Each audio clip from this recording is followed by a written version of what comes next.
السلام عليكم ورحمة الله وبركاته. ازيكم عاملين ايه؟ يا رب تكونوا بخير.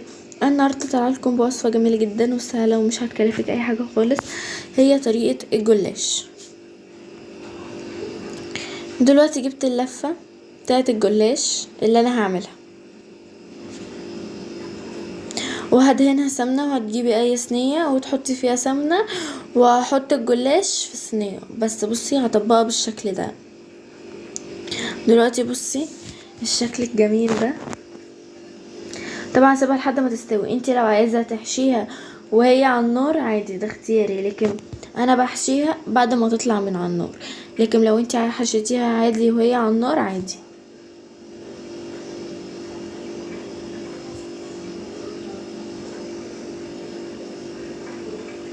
دلوقتي انا حطاهم على النار قدامكم اهو.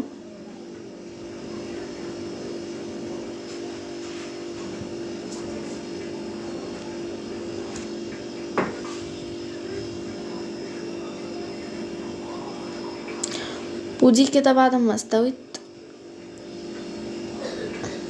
هحط طبعا عليها لبن.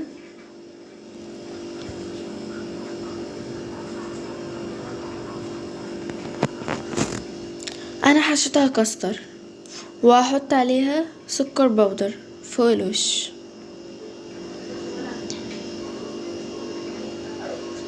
وده كان الشكل بتاعها. بصوا الشكل تحفة جدا، شايفين؟ كان طعمها حكاية. ودي كانت النتيجة ووصفتنا النهاردة. طبعا اكيد سهلة وسريعة ومش هتكلفك اي حاجة. ولو عجبك الفيديو تعمل لايك واشتراك وتفعيل الجرس وكومنت حلو. والسلام عليكم ورحمة الله وبركاته.